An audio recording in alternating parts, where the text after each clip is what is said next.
Chair recognizes Senator Johnson for your questions. Thank you, Mr. Chairman. Mr. Gonzalez, it's July 15th, and we don't even know what the June apprehension numbers are from DHS, from CBP. It's a little disappointing. I believe DHS is utilizing Title 42, protecting us, our country, from COVID and returning people immediately. But I don't have those numbers either. I don't think we've got them for April, May, or June. So this committee is, to a certain extent, operating in the dark in terms of what is exactly happening. I think my first question for you, I asked this of Secretary Mayorkas. He has not honored his promise, but will you commit to this committee to be transparent and get us this information on a timely basis?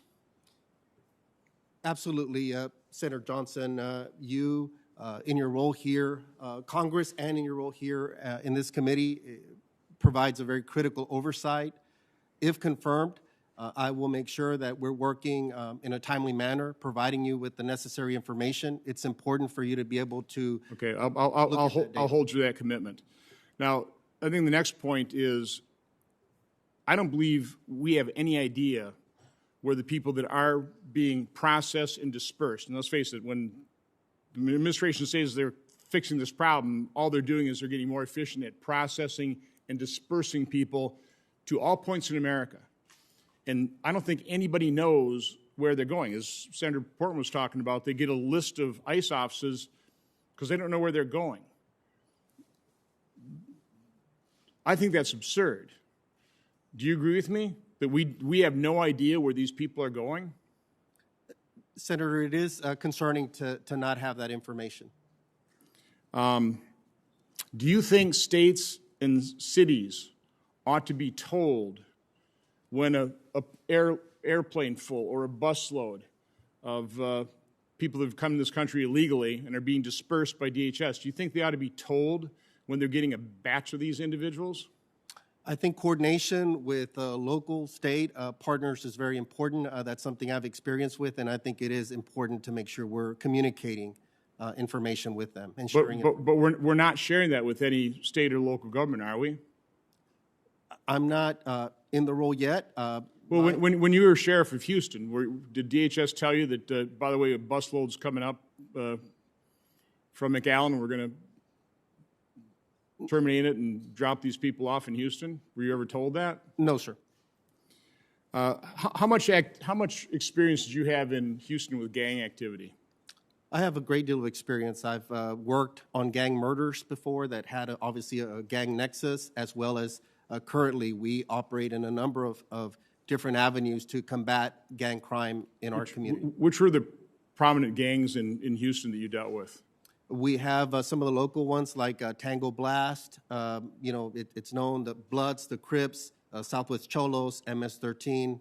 We have a variety, just like many other jurisdictions. So under my chairmanship, we held a hearing on MS-13, and it was chilling, to say the least, the brutality of that gang.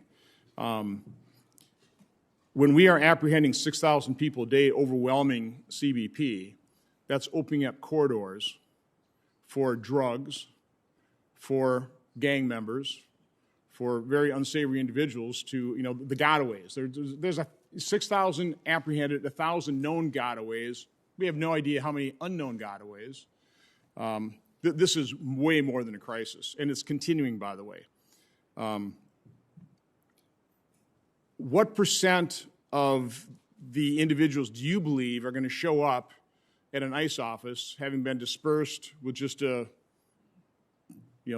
address of a few ICE? I mean, do you think a high percentage of the 6,000 people a day, if we end Title 42, they're going to be dispersed?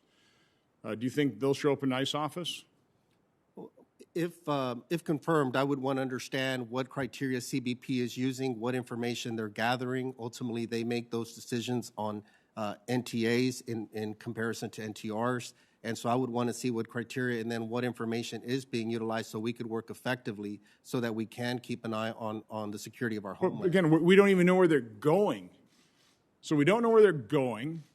We haven't given them a notice to appear. We just give them some, let's face it, very few, if any, are going to show up. So again, 6,000 people a day, no notice to appear, dispersed to all points of America, which we don't even know where they're going, and we're not providing any notice to state and local governments. That's what's happening. So let's talk about the unaccompanied children. I talked about gangs earlier.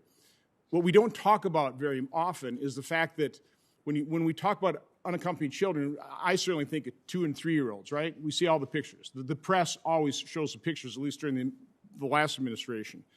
But the fact is, 70% of those unaccompanied children are 15, 16, or 17 years old. They're not 2 and 3 years old. That's a very small percentage. Another fact is that 70% of them are male.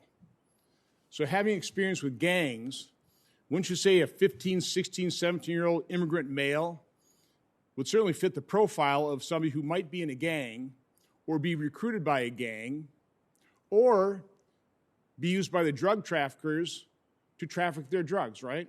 I mean, don't you find that in law enforcement? It's a minor that's trafficking the drugs because they don't get put away for dozens and dozens of years because they're a minor? Isn't that what's the reality of the situation is with this flood? We are letting in people that are potentially gang members. We are letting people that are going to be trafficking drugs or human trafficking.